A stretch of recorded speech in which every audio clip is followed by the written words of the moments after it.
And Nudnik, a real bum. The bad clowns freak him out. This is the theme song of the podcast of the movie of the yokel of the nephew who's a dreamer and he cannot keep a job. We watch the movie by the minute and we talk about what's in it, but we want it to be different, so we added 2 more seconds. It's UHF 62. 60 second. UHF 60 second.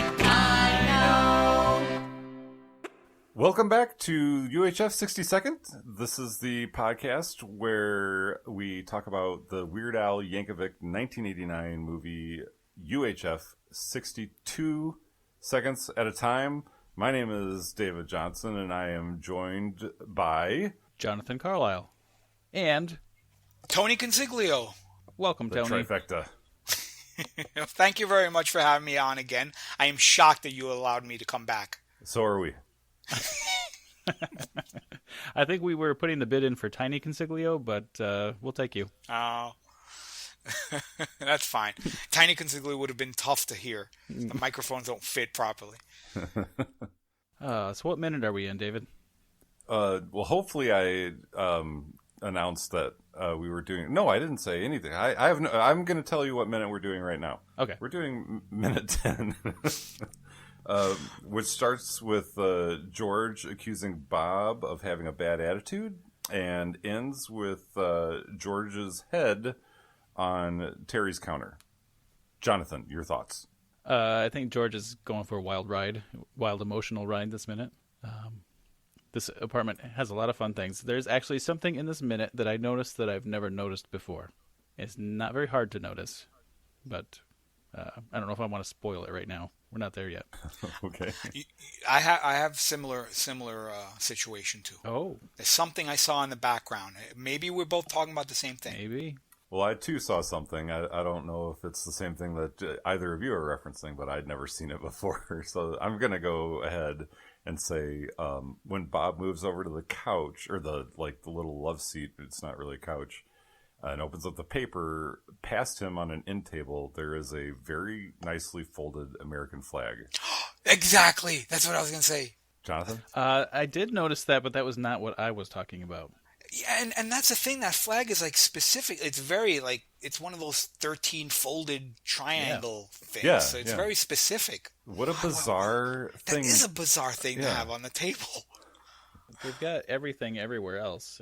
Maybe that was just another 80s. But I mean, that's the way, just shove it in somewhere. Oh my. Every time I've been to a camp or something, or seen, a flag lowered on the pole and folded up really rigidly, it seems like, it's folded in that fashion. So I was wondering, do they do a ceremonial raising and lowering of a flagpole on the building that they're in somewhere? Or I couldn't, that was the only thing I could think of. Well, the first thought that came to me was, I thought when someone in the military died, they would take that flag off and fold it all up and hand it to the deceased family members. So I'm like, oh my God, that's kind of morose. Maybe a family member died and they gave them that flag and they just kind of threw it up on the coffee table there, on their end table. I imagine they would put it in glass if it meant something to them. But these guys don't seem like, the kinds that would bother framing a folded flag. Maybe it was already there when they rented the apartment. Well, Jonathan, what was your thing that you saw that you'd never seen before? Yeah, so we get a lot of fun stuff in the background in this minute with the karate yelling and the walls shaking and stuff. When George is at the counter and he's pouring his milk and dipping his Twinkie Wiener sandwich, we get a big hi-ya and the wall shakes and stuff flies off the shelf. I don't know if you guys have the minute available right in front of you right now, but when that stuff flies off the shelf, you can obviously see 2 rods coming through the wall pushing that stuff off there. Yeah, it was like the Quaker Oats and a bowl, right? Yeah, and it's one of them's like a 1/4-inch dowel or something. It's really easy to see if you're looking for it. Yeah, I see the rod pushing the bowl off. I didn't see the other one. But. The one pushing Quaker Oats off kind of looks like a thicker spaghetti noodle or something. Boy, that's hard work pushing something with a spaghetti noodle. What are they doing next door? Besides pushing things off shelves. Pushing spaghetti through the wall too. Oh, so here's Dowels. where I got all messed up. Like, it's fun watching movies as a kid and then growing up and watching them because there's things that you thought that just don't really make sense or whatever. I always thought that their apartment was on the first floor, which doesn't really make sense because I even had the question of like, well, what is going on then with all of the karate noises and all the stuff, like, it's banging their walls. Why? I don't know. It doesn't really make sense. So I was trying to make that make sense for this podcast so I could explain it, but it just doesn't make sense. What is it? It says Myers Pump Company or something for the ground floor, but seems like he should have offered to pay a higher rent to get the ground floor, and he probably still would have saved on window costs. If he could have traded with the Meyer Pump Company on the first and second floor flip-flop thing. At that point, if it was happening so often, you'd think you would have bricked up the windows and just had walls. No windowless room. I suppose that's true.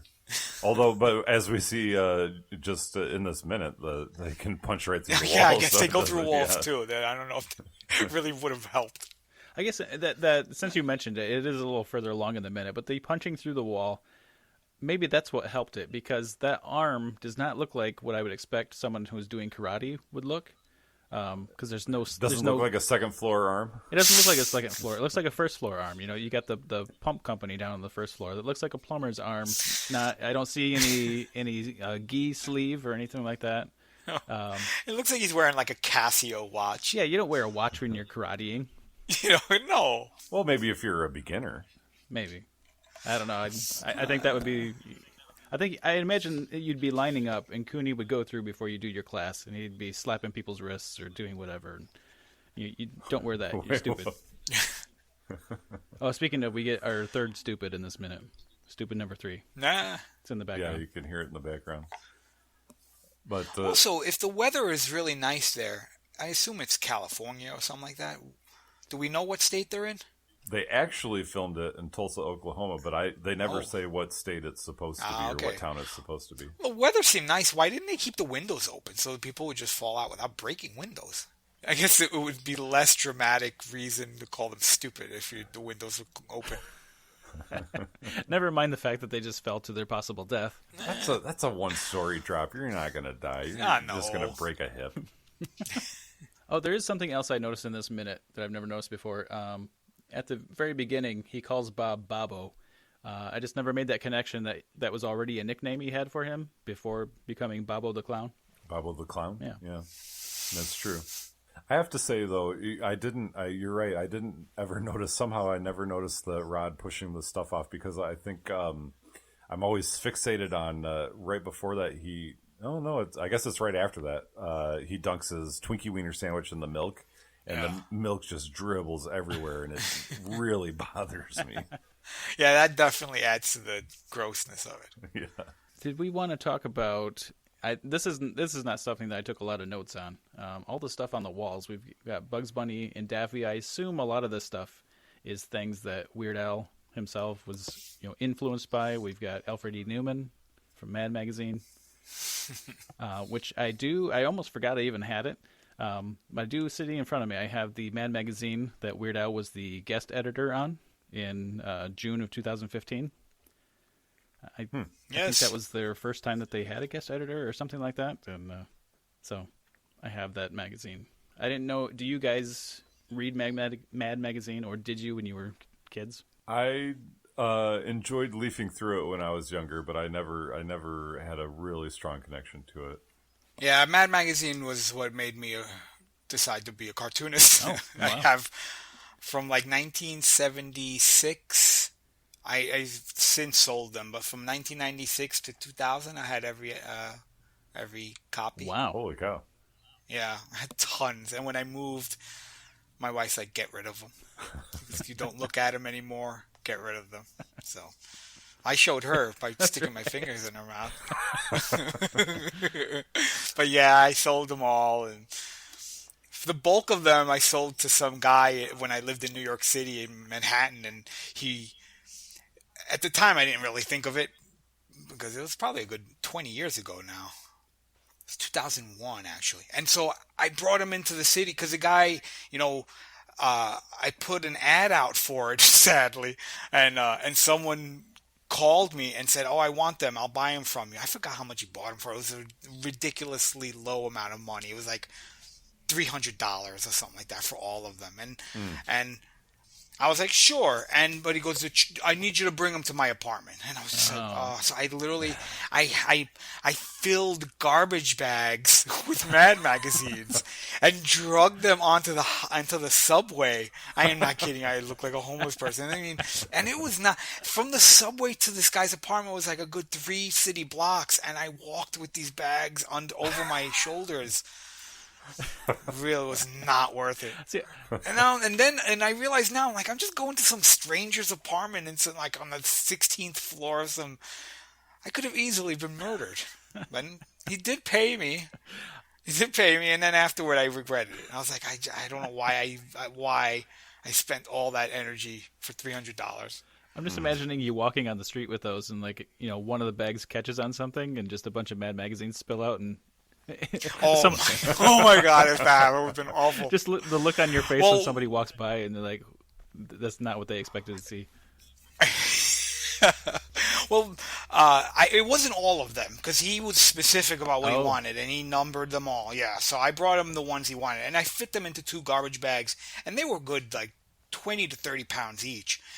I remember when I got out of the subway and I walked about a block, I'm like, I'm thirsty. I stopped at a grocery store, and I put the bags down inside the store, and the guy behind the counter was like, "Take your garbage outside! You cannot keep your garbage inside here!"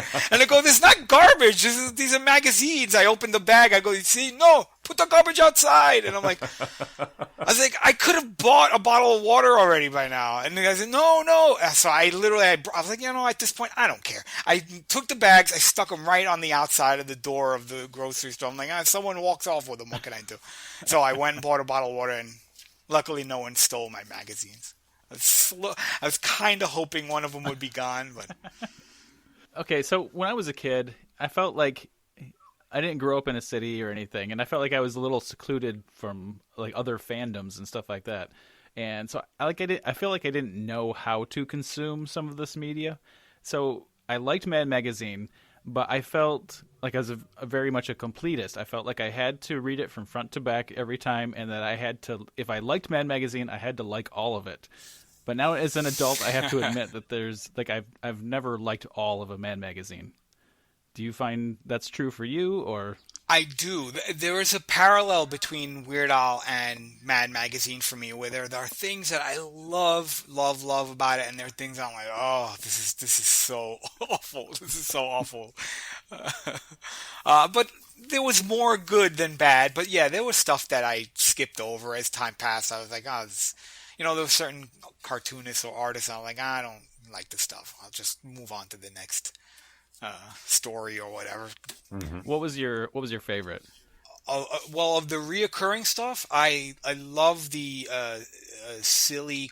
I don't even remember how you say it, the stupid answers to silly questions. Okay. Because it was being from Queens, it was very wise ass, and it felt natural for me to read this wise ass stuff, and then I would even use it when I got to school, and someone would ask me questions, I'd be a wise ass. I go, "Thank you, Mad Magazine." I can now envision you coming to school with a trash bag full of Mad magazines, and if somebody said something to you, you'd wait. Hold on. So Alfred E. Neuman, I think, David, you've already mentioned that George Newman was a play on Alfred E. Neuman, or a homage, the last name. Yeah. I have a question for you guys. Okay. When was the first time you guys saw this movie? When it was in the theaters, I don't think I was even aware of the movie. Okay. Yeah. Well, I was aware of the movie slightly after that, but Jonathan and I are actually both from the same small town where our town didn't even have a movie theater. So I had an older, by a couple of years older friend of mine show it to me on VHS when it had just come out on VHS, and Jonathan saw it maybe a little after that. But how about, did you happen to see it in the theater, Tony? I did see it in the theater, yes. I saw it twice. Amazing. Wow. Oh, really? Yes, I saw it twice. The first time, I went alone. I had a best friend, and I asked him, and he's just like, Are you effing crazy? That's what he pretty much said to me. I was like, I wouldn't waste my time seeing that. And I was just like, come on. And he did not go. So I went alone. And I enjoyed it very much. I was like leaving with a glow of like, oh my God. Like, I got to look at Weird Al Yankovic for like an hour and a half. That's crazy to me. The second time I saw it was a disaster. Oh.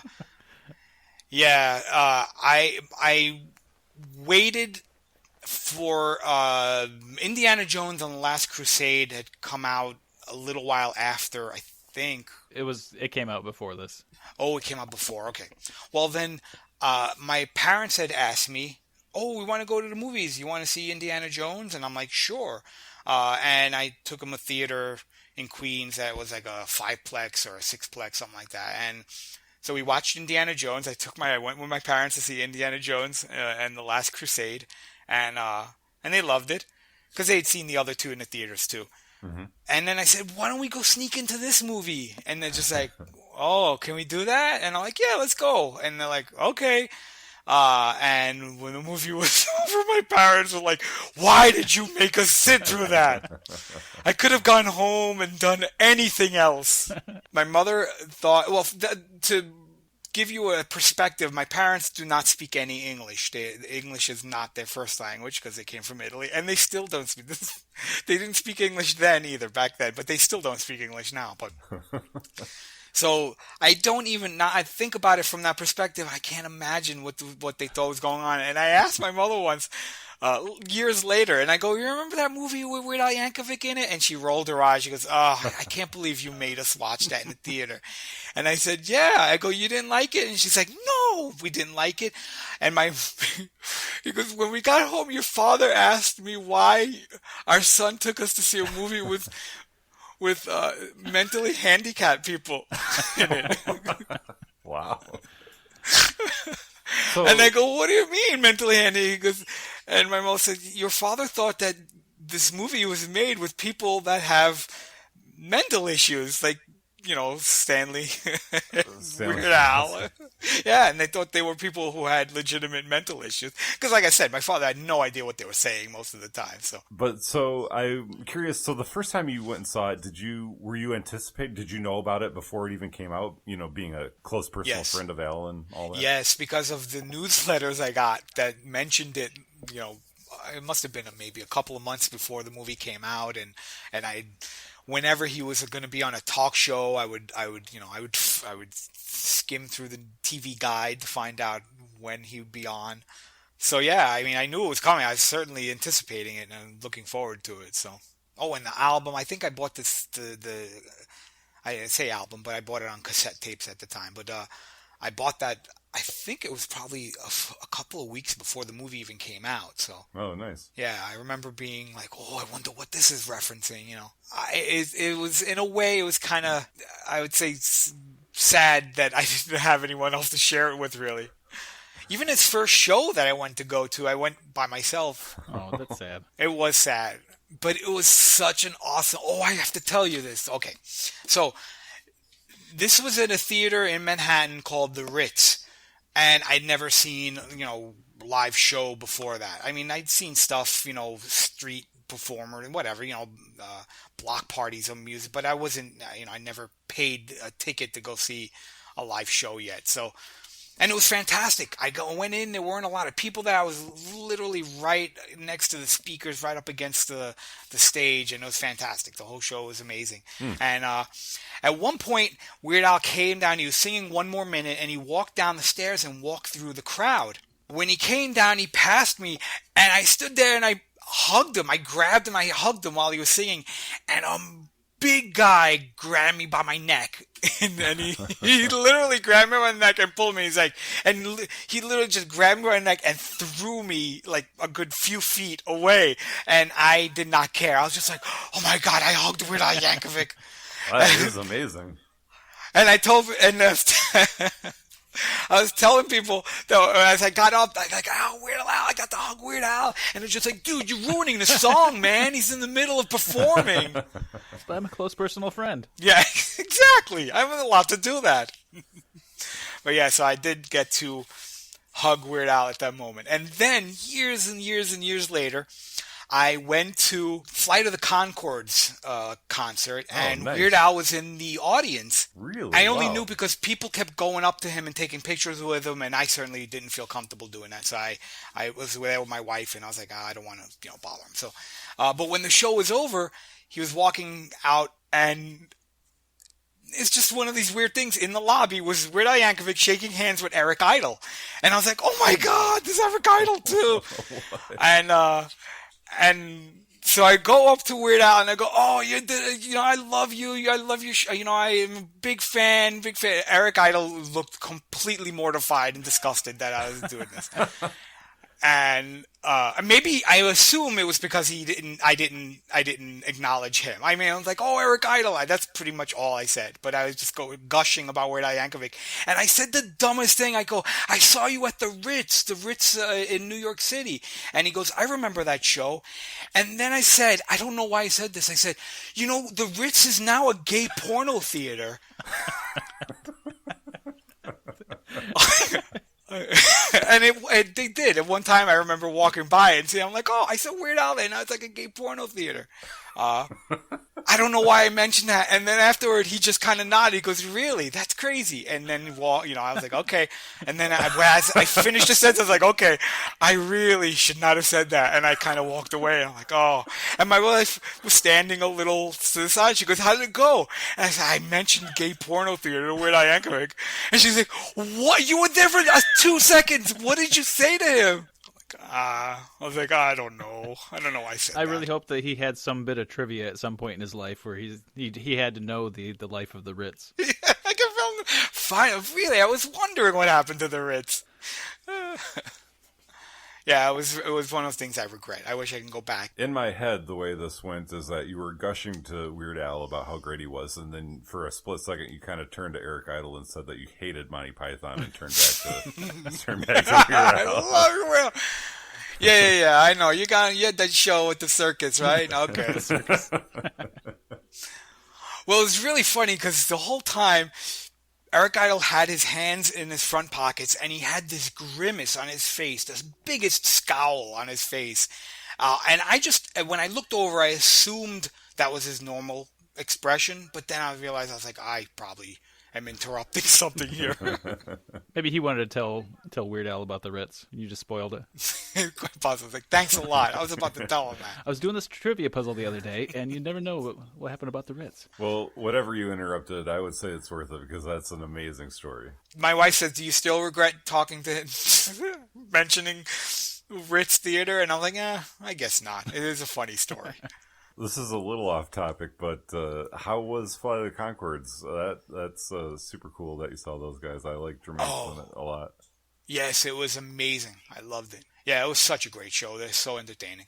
So much fun. Nice. Definitely. And my wife pointed out that there was someone else famous in the audience, and I do not know who he was. It was Tony Hawk. Oh, he's a skateboarder, I believe. Skateboarder guy, yeah. I didn't know what he looked like, so I'm like, oh, yeah, that's nice. I go, Weird Al's here. I didn't care about Tony Hawk. You never hugged him. Exactly.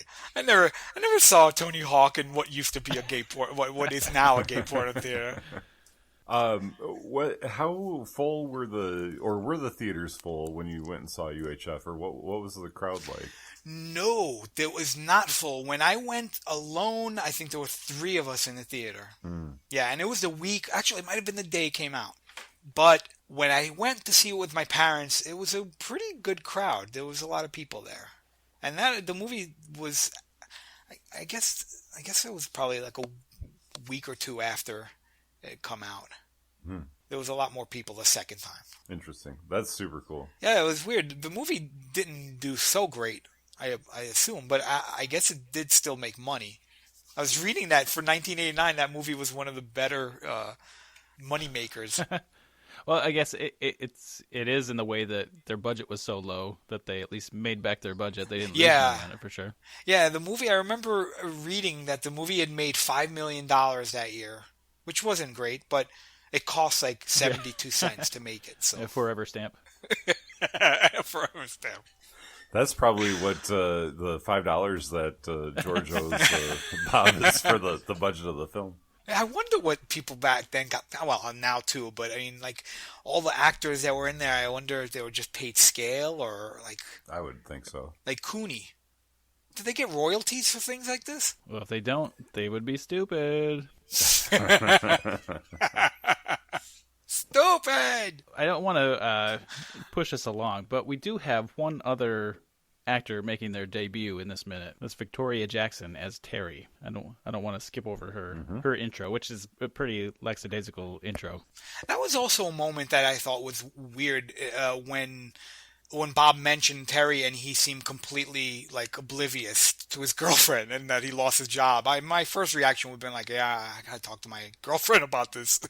Instead he was like, oh yeah, I gotta go see my girlfriend. I forgot all about her. Well, you know, when you got a Twinkie Wiener sandwich in one hand and a mug of milk in the other hand, sometimes the world just fades away.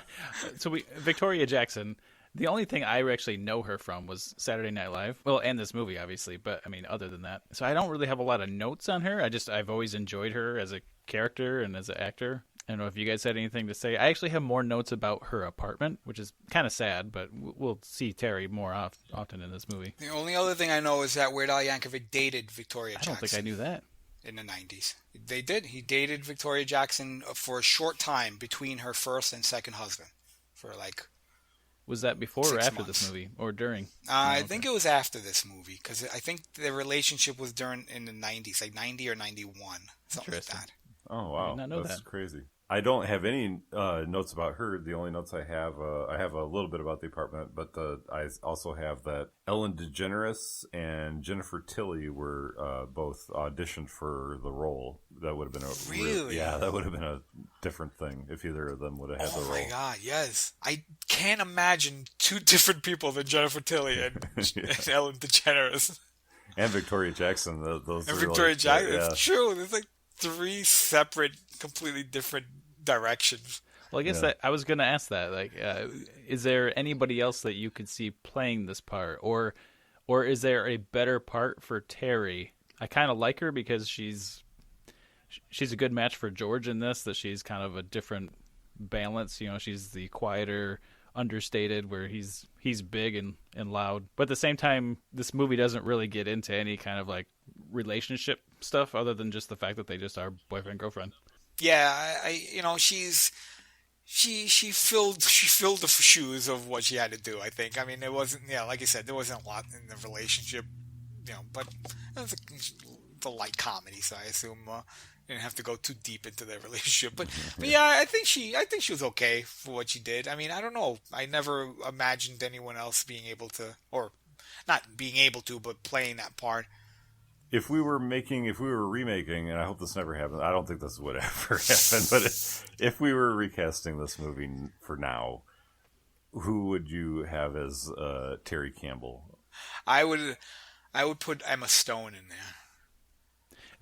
Still like the similar character, still kind of quieter and understated, or because Emma Stone can kind of give it back.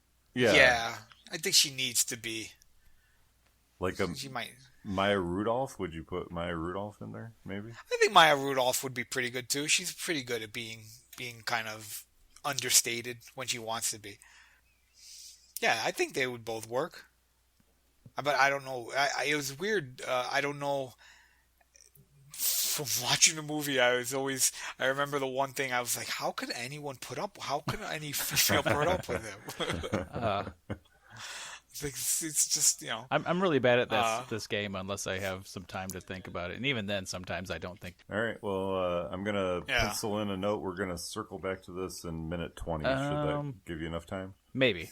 I'll have to pencil that in myself also. Okay. All right. But things I did pencil in for this minute is her apartment building. So they actually filmed in a real apartment. The address is 4322 East 66th Street. Weird Al says that it was apartment K, but apparently apartment K no longer exists or something. They're all like AG or like 1G, 2A, that kind of thing. It's in Tulsa also. Let's see. So I had some fun with Google Maps, if you can have fun with that. Her apartment is 11.8 miles from George's apartment. Burger World is 7.4 miles from George's apartment, and Burger World was 6.6 miles away from Terry's apartment. So yes, kind of going off what Tony said earlier about getting fired and thinking about his girlfriend, he went the longer way to go home, and then forgot about his girlfriend even then. So like he could have gone a shorter route and gone to his girlfriend's. And, Amazing. I guess it makes sense. I mean, when something like that happens, you want to hang out with your friend. You want to avoid your relation, your significant other for a little bit, especially when you're young. It's just like, oh, I don't want to go home. Yeah, you want to go to your home and make your favorite sandwich, your comfort. Yes. Like asking your friend to bash your head in with the crowbar. I was going to say, I found it funny that both minutes 9 and 10, minute 9 started with Weird Al screaming and shrieking, and minute 10 ends with him screaming and shrieking. It's a nice little bookend. It's like bookends of the shrieking scream. Yeah, there's a lot of head trauma and a lot of requested head trauma. Do you think, was he really hitting his head on that counter? It looked real. I have that note. Yeah, I can't if it's not real, I don't know how they did it, because the counter is very solid. Nothing is shaking. No, yeah, it looked pretty solid. And you can see Victoria Jackson is having a hard time She breaks into a smile a couple times while he's doing that. She's having a hard time keeping a straight face. She does start smiling a little bit. I'm curious, hopefully you guys listen to I have not yet listened to any of the... I have it on DVD, but I've never listened to the audio commentary. Did he say anything about actually slamming his head into the counter? Sadly, he does not mention that, but that is a really fun commentary. I recommend it for... Oh, really? Yeah, I'll definitely have to listen to it. And he's crazy, too. Like, a lot of these addresses that we're getting for these locations are coming straight from him in the commentary. I don't know if he has them written down or if he just remembers all of that stuff. Why would he have the information of the exact... I have no idea. That's why I imagine he must be remembering it, because why would you write that down? Why would you keep that around? That is bananas. That's bananas. But because we did have that address, I also went on Google Street View and looked at that apartment complex, and that is now the Ashford Ridge apartment complex, and you can rent a one-bedroom apartment in that complex from, on the low end, $540 a month, which I'm imagining is probably like an efficiency or something like that, all the way up to $1,200 a month. Or you can do a two-bedroom all the way down to starting at $800 a month up to $1,300 a month for a two-bedroom in that apartment complex. So, and do you know what they list on their list of cool things in the apartment? I listed some things like pet friendly. That's good. Tennis courts, swimming pools. They've got all that on the grounds. But they put on the list ceiling fans. Wow! In case you're looking for an apartment with a ceiling fan, if that's your thing. That's your make it or break it. Perfect. Ceiling fans come in good for comedy also. Indeed. Animals hanging from it or stuff getting tangled in it. And just in case anyone needs to film another movie there. Do you think there's a plaque? Do you think they have a plaque there say that the UHF was filmed here? I hope so. They should. Yeah, it's Tulsa. Why wouldn't they? Some of those places they just paint 5 different layers. As time goes on, there's probably a plaque painted on the wall, painted in. Well, I guess it must have been a somewhat popular film location for a while, because they're in the previous minute, actually, in the commentary, Al mentions that they'd shot part of the Outsiders near George and Bob's apartment. Oh, wow. So I guess at one point it must have been kind of like a film shoot destination. It's a hotbed of movie making. That apartment is hideously ugly. It's so painfully 70s and 80s looking. Terry's apartment? Yeah. Yeah. Colors. Oh, it's so beige. All the plants look fake to me, the fake. Well, she does work in plants. a dentist office. We'll find out later. I don't know about you guys, but that was my experience as a kid, that there's just plastic plants all over. So do you think she stole them and brought them home? That would have been a layer of her. She was a kleptomaniac. She was just constantly stealing plastic plants from her job. Terry, where's that ficus that was here in the morning? Who would have taken that?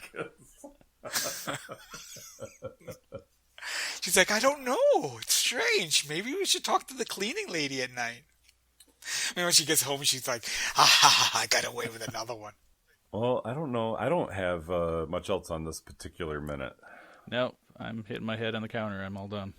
Except for one little thing. The Ashford Ridge Apartments they do not have any Yelp reviews at all, but they have a resident review of 3.8 out of 5. Overall satisfaction. Sounds like a place to live if you want to live. Are you really living in Tulsa? I shouldn't say that. I don't know. Where do you guys live? You don't have to give me a specific Not address. as specific as Weird Al's. Yeah. I'm in Madison, Wisconsin. Oh, my goodness. How is it there? Nice? Yeah. I like Madison pretty good. Is that where you guys are from? No, I'm from Michigan. I'm from the town that Jonathan still lives in. We're in the northern Michigan area. Very nice. It's nice. We get the snow. We get the cold weather, but we don't get super hot weather. I miss all that from New York. I'm in Phoenix. It's October. It's 112 degrees today. Oh, no thank you. No. I'm joking. It's not that hot. That would be awful. Although, if I tell you the truth, it isn't any better. It was 90 today. Do you have ceiling fans? We do have ceiling fans. All right. When you go over 95 degrees, ceiling fans are useless. It's like being in a convection oven. If you don't have air conditioning. Really. You're just dispersing the hot air. But luckily there was air conditioning. I think about that sometime. Like, if there was no air conditioning, this would be unlivable. I mean, it's kind of unlivable now. So, Wisconsin, have you ever worn one of those cheese things on your head? There are a couple photographs of that, yeah. Has anyone, you would know, I don't know, has anyone ever made an actual cheese hat? That you can literally, like, start slicing and eating or cutting up? No, nobody does that because then you get headworms. Oh, crawl into your ears and stuff. No, forget it. Don't do it. Tell your audience not to wear real cheese hats. Oh, so sweaty. Oh, Curd head. Well, I think we're gonna sign off. Do you guys want to sign off on the idea of signing off? Thank you so much, guys, for inviting me. I've had a great time. Well, thank you so much for coming on. Is there anything you want to plug? All the listeners should definitely become Patreon members of Star Wars Minute so you can hear the Mayo cast. It's delightful. Yes, you guys should listen to Star Wars Minute and listen to my Mayo cast. I believe there will be future episodes. I don't know. When I mentioned it to Alex, I say, "Are we going to do another one of these?" He'd say, "I guess so." I hope so.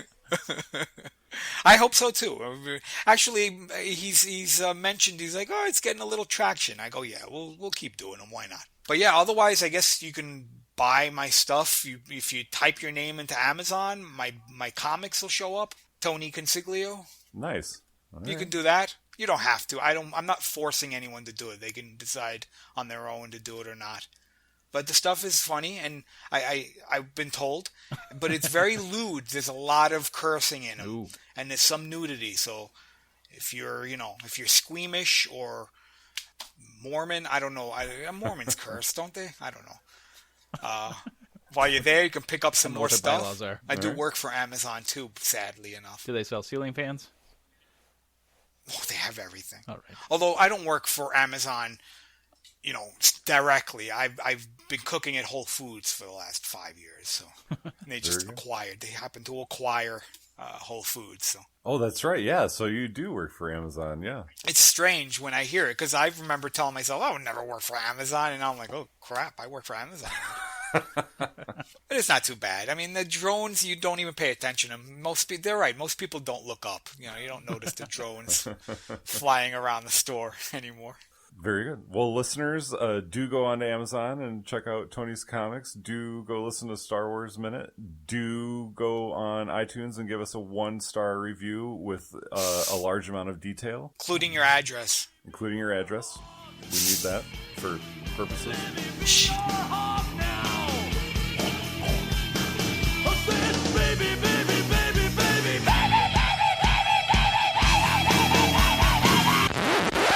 I am a recluse.